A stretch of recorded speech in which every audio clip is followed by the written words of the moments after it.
Bonjour à tous, je suis Béatrice de Boissieu, j'espère que vous allez bien. Bienvenue sur Do With Béa Series. Alors aujourd'hui, je vais vous parler d'un livre que j'ai particulièrement apprécié sur le développement personnel. Il s'agit de ce livre de Raphaël Giordano. Ta deuxième vie commence quand tu comprends que tu n'en as qu'une. C'est un livre qui est romancé, qui raconte l'histoire de Camille. Camille qui a des difficultés tant dans sa vie personnelle et dans sa vie professionnelle. Et elle rencontre un routinologue. Et ce routinologue va vraiment lui donner des techniques de développement qui vont lui permettre de passer d'un état fade, déprimé, j'ai envie de dire, à un état épanoui, de pleine confiance en elle, sur les deux plans, personnel et professionnel. Mon conseil, c'est, quand vous lirez ce livre, c'est d'appliquer les techniques qui sont conseillées par le routinologue en même temps que Camille, et vous allez voir, ça va avoir un effet très bénéfique sur vous et ça va vous permettre vous aussi de vous développer et d'arriver à un niveau que vous souhaitez en termes d'épanouissement dans votre vie. Alors j'ai retenu 3 exercices, 3 points qui m'ont particulièrement plu. Le premier point, c'est la phrase « Je suis seule responsable de ma vie et de mon bonheur ». Punaisez cette phrase au-dessus de votre lit ou affichez-la dans votre salle de bain, de sorte que chaque matin quand vous vous réveillez, vous la répétez. Je suis seule responsable de ma vie et de mon bonheur. C'est une phrase qui est là pour vous inciter à bouger, à vous dire que les autres, c'est bien, mais en fait, ce n'est pas eux qui vont vraiment réussir à mettre en place les actions qui vont vous permettre d'atteindre, vous, ce que vous souhaitez vraiment dans votre vie. C'est vraiment vous qui êtes responsable, c'est vraiment vous qui tenez les rênes, c'est vraiment vous qui devez bouger. Lisez cette phrase chaque matin et donnez-vous du peps pour être responsable de votre vie et de votre bonheur. Alors le deuxième point que j'ai noté, c'est l'art de la modélisation. Il y a plusieurs techniques très intéressantes dans ce livre, mais je voulais en faire ressortir 3.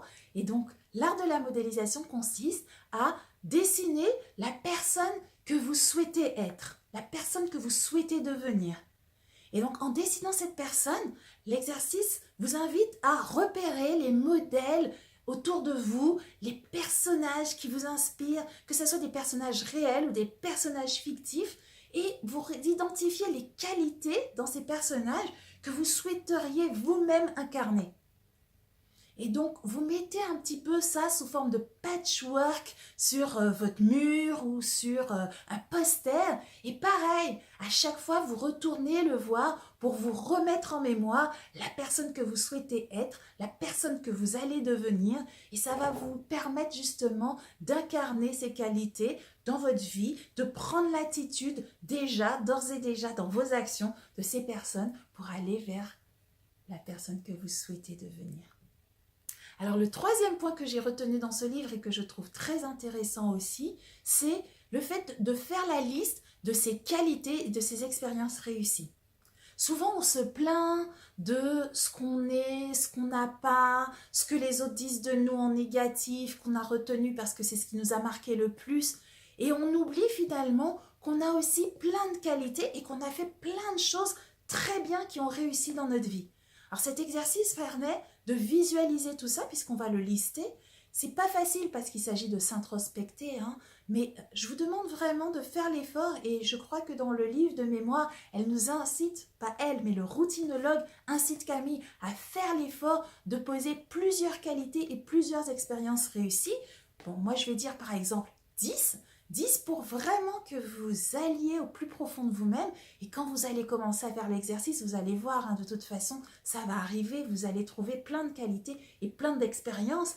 Et voir cette liste riche de toutes ces expériences et de toutes ces qualités, ça va vous redonner confiance en vous. Ça va rebooster l'estime que vous avez de vous.